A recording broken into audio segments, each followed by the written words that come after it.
So I'd like to talk to you today about how I really believe that individuals really are the key to making Guernsey the best place to live in the world.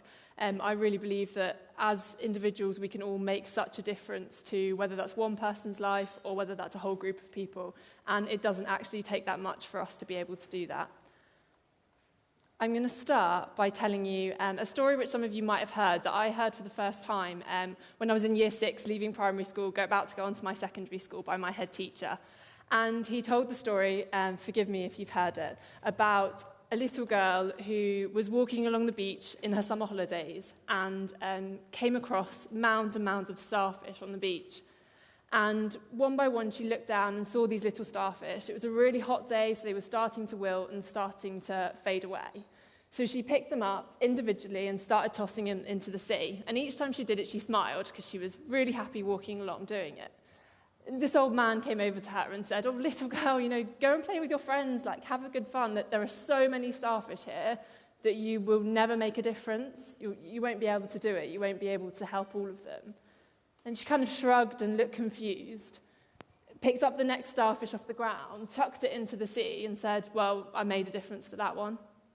And to me, that's absolutely how I feel we should all try and live our lives, is just by, if you can make the slightest difference to one person's life, then it's a life worth living. And I really believe that all of us here are capable of much, much more. We've heard from talks already today about people who are absolutely changing the world through transport, digital health stuff I've got absolutely no idea about.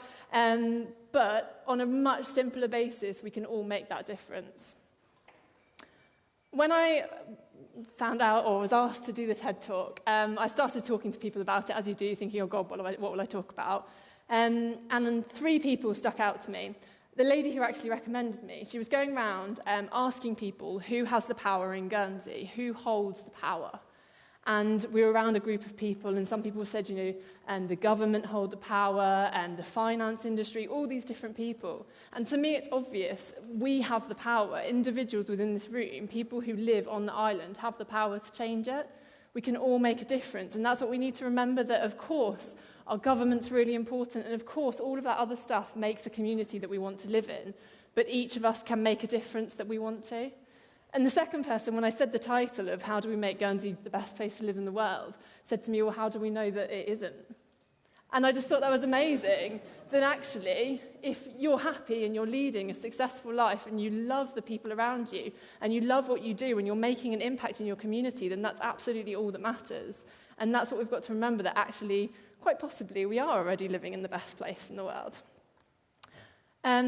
As Mark said, my kind of first experience of volunteering and helping was when I joined the Samaritans in 2009.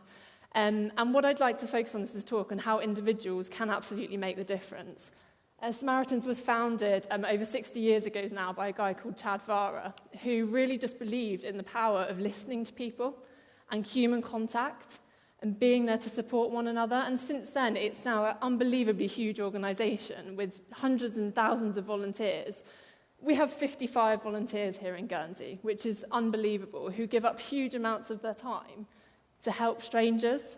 They don't know these people. You have no idea who you're on the phone to or who you speak to or anything like that, yet they're willing to give up hours on end just to make that smallest difference. And I've been a volunteer now for 5 years, and I will be a volunteer for the rest of my life, because actually I can think of probably 2 phone calls in that time where I know that that person has benefited from talking to me. And I would sit on the end of a phone for hours just knowing that you can make that difference to those 2 people's lives. And I think that's what we've got to remember. The bigger picture is so important. But actually, if you can just be there for one person when they need it most, it speaks absolute wonders.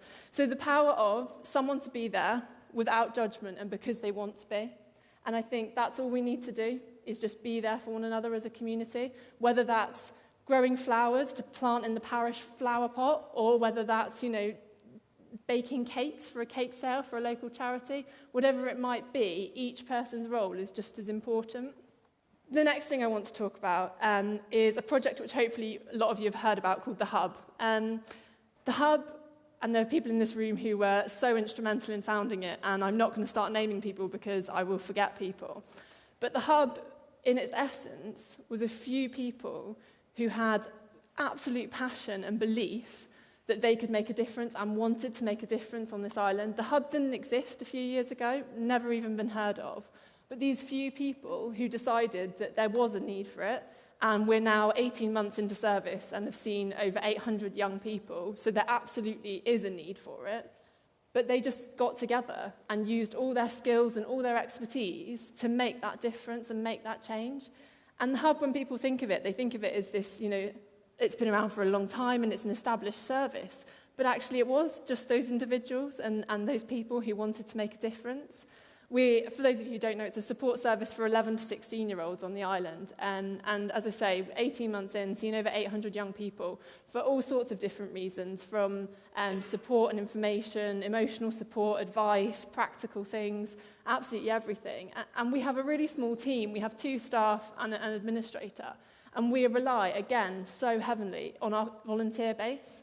We have 28 volunteers that do things from going out on outreach sessions to mentoring. I thought what Mark said earlier about the mentoring was unbelievably true. If people can have a positive mentor in their life, someone to guide them and someone to show them the way, then I think we're already half the way there. So I think for me, the hub is just the essence of what a community can do when they come together. Our window cleaner just cleans our windows for free because he's doing the rest of the line. It's little acts of kindness like that that makes such a difference in the scheme of things, and it's just incredibly powerful. The thing with Guernsey that I find brilliant and also really frustrating is that sometimes, and I'm sure a lot of people in here can echo it, is that you feel like that lone positive voice, that lone person who's trying to speak up for what they believe in, or maybe stepping outside the box and questioning things. And we've heard some people today who were just incredibly inspirational. For me, I've grown up on Guernsey. I absolutely adore this island, and I will always love it so much. Last year was a real turning point for me. I was sat on Facebook, not really doing a lot, as you kind of do, and saw a conversation about the alcohol-free zones in St Peter Port and the fact that one had been closed and they were moving the people who used to be on Crown Pier. And Radio Guernsey wanted our views, as they often do, which is brilliant. And on a small island, we're very fortunate that our views can actually get heard. And I was reading down these Facebook comments, and I was going to put it up, but I chose not to. And we were just discussing today about how TED Talks are always so positive and inspiring, and I'm just going to bring it down for a second before thinking about what we can learn for it. But there were people in our community who were judging other people with no knowledge, no understanding of the lives that they led, and in the most horrendous way that it made me feel really ashamed that I lived in that community. I could not believe that someone felt that they could say something about another person in such a horrific way on a public forum. These people who we might judge on face value, they're children, they're someone's brothers, they're someone's sisters, they're someone's parents, and actually, who are we to judge other people? So as I say, we are fortunate in Guernsey, we can get our voices heard. But on that Facebook conversation, I was the only person sort of questioning it. I tried to resist. I don't like getting involved in things like that. I tried to resist, but I couldn't. It was getting too far and I couldn't resist. So I put a comment about saying, you can't judge people like this. You can't do that. And I just got torn to pieces about how I was wrong, and as you kind of classically do. But it wasn't until I went on the radio that the whole community rallied round and supported and said, yeah, you're right, we can't judge these people, we need to be supporting them, we need to be looking after our community. Actually, let's find out why, let's talk to people, talk to strangers, as Mark keeps saying every time there's a coffee break, talk to people, you'll never know what you might learn or what you might find out from somebody. And that's exactly what happened. When we went down and spoke to the people who the comments were being made about, and as you'd expect, as decent human beings, they all have stories. They all have reasons for being the way that they are. And it's not for us to judge. Yes, we want to make the best community or the best place to live on earth. But actually, we also need to realise that we need to be an accepting community and a non-judgmental community, and a community that wants the best for everybody, not just the best for me or the best for my neighbour. We need a community where everyone is free to live the way that they want to and feel safe and feel secure and feel like they can fulfill all their potential. So our beautiful island, which we absolutely do have, and as I say, these changes that we can make, for my work with Samaritans, we work in the prison, and we train people who are in prison to become listeners. So they offer Samaritan support within the prison, and it's absolutely amazing project. It works massively in the UK, and it's brilliant. And you get to know the people who are becoming listeners. We meet with them once a week and talk to them about their experiences, the conversations that they've had. And what really struck me when I started going into the prison was how many people kept reappearing in induction, serve a sentence, be released, and then within a couple of months might come back inside. And for me, it made me really question what we can do to change that. How can we support somebody so that when they are released back into the community rallies around that person to make sure that they don't end up in the same situation that got them there in the first place.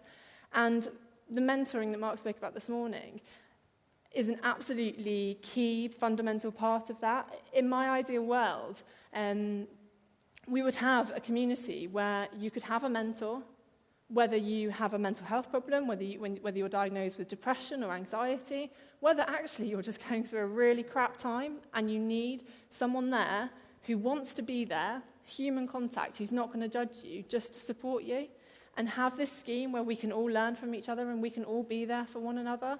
And actually, I think that's the kind of world we need to try and live in and try to create on Guernsey. And I don't think it's difficult. We're a really small community.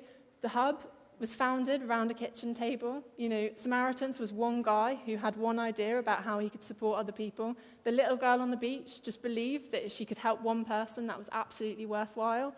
And I think it's brilliant to think big, and I absolutely love thinking big, and we need to make Guernsey the best place in the world. But start small, start with your life and who you are today and who you can influence in the people around you. I've seen some people have opened the envelopes, which is very curious of you, because you shouldn't have done that yet, and I'm not actually going to let you open them now. But this is a quote in Guernsey patois. It's actually tattooed on me, which is why I know it so well. But it means live without judgment, laugh without reason, and love without logic. And I absolutely believe that if we can live our life this way, we're just going to be happier people. And happier people, as it's been said by many people today, if you're happy in your life and you spread happiness to the people in your immediate life, then you're going to have a happy community where people can support one another. You have to, if anyone is a Guernsey patois expert, you have to forgive me because it was for tattoo purposes and I got it kind of right, but didn't get it fully checked out. But it's just a brilliant thing. I did, kind of. Slight liberties taken on the last word. But it's something that I really believe we can all live by and learn from. So the envelopes that you've got on your chair is your chance to make a difference. They're really small acts of kindness that will take you probably less than an hour, will not cost you more than £5, and you can choose to ignore them. I've got spares if people get really keen and want to take some more home. But open them up when you finish. I'm conscious of the teacher thing. If I tell you to open them now, you'll stop listening to me. So open them up in the next break and see what they are. Little things like take flowers to your neighbour, bake cake and take it to an old people's home, clear out your cupboards and give it to charity, like really good stuff that's going to be so therapeutic for you and actually make that little difference to make the community a better place, because I really, really, really do believe that it starts with those individuals doing that. What I've also suggested that we do is you take a photo of yourself doing it. I'm not sure if any of you saw the neck nominations on Facebook. Another thing about how Facebook and social media can be used so awfully, these neck nominations that were going around. The Hub was fortunate enough to be the result of a feel-good nomination. So a couple of lads, and they did it to various charities, filmed themselves doing good deeds in the community. So we got donated chocolate, tea, biscuits, all those different things, just a random act of kindness. And I think Guernsey is small enough that that's what we should be doing. So take a photo of yourself. If you've got Twitter, Facebook, whatever it is, at TEDx St Peter Port Guernsey, #BelieveInGuernsey, and I want to see if we can get some good pictures going up. I bought my colleague flowers yesterday just so I could make sure I can put a photo up now and go, look what I've done. So please, please, please do it. I really do believe that you've been here today, you've heard all these amazing speakers, but just have faith in yourself that you can make the difference and make Guernsey the best place to live on the earth. Thank you very much.